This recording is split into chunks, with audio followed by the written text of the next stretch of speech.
नमस्कार, मैं हूं दिबांजलि मोइत्रा। बॉलीवुड एक्ट्रेस कंगना रनौत आए दिन बीजेपी के समर्थन में बयान देती रहती। कभी कभी वो इस चक्कर में ट्रोलिंग का भी शिकार हो जाती।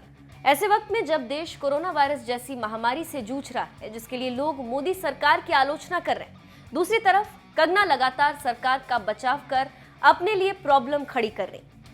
हाल ही में कंगना ने गंगा में बहती कोरोना मरीजों की लाशों को नाइजीरिया का बता दिया था। इस पर उनकी आलोचना अभी तक हो रही। अब बॉलीवुड एक्टर कमाल राशिद खान यानी केआरके ने कंगना रनौत पर निशाना साधते हुए कहा है कि वो बीजेपी के लिए ऐसी बातें कहकर अनजाने में पार्टी का नुकसान ही कर रहे। केआरके ने ट्विटर पर एक ट्वीट किया जिसमें उन्होंने लिखा कि बीजेपी का कोई नेता कंगना के लिए नहीं बोलता और सबने उनका बहिष्कार कर दिया। केआरके ने अपनी ट्वीट में लिखा, बीजेपी के सभी राजनेताओं ने कंगना रनौत का बहिष्कार कर दिया।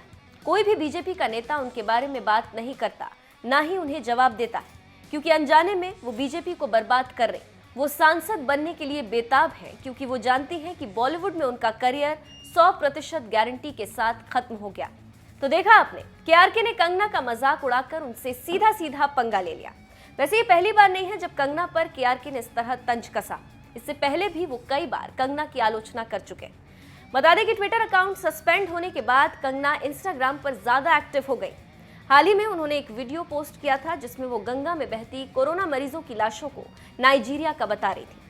अपनी इसी बात के लिए कंगना को कई लोगों ने ट्रोल किया और अब केआरके ने भी उन पर निशाना साध दिया।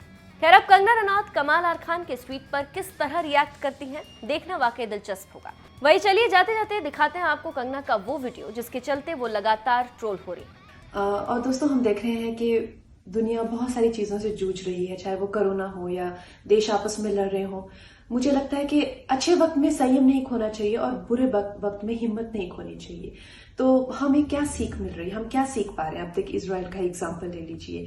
मात्र कुछ लाख लोग हैं उस देश में, लेकिन हमने जैसे पिछले कई सालों में देखा, अगर 6-7 देश भी एक साथ अटैक कर देते हैं उनपे, सबको एक एक को लोहे के चने चबा देते हैं। वो अब भी जिस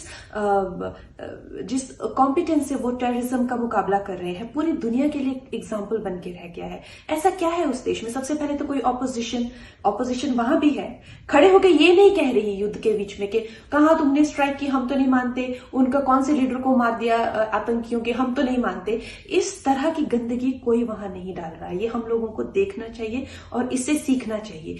इस देश पे या तो कोई आपत्ति आए, चाहे युद्ध आए, चाहे महामारी, कुछ भी आए, कुछ लोग होते हैं कि जो जैसे बंदर मदारी का तमाशा देखते वैसे साइड में खड़े हो जाते हैं और बस उम्मीद करते हैं कि ये देश खत्म हो, गिरे और वो इस चीज का तमाशा देखें और मजे उठाएं।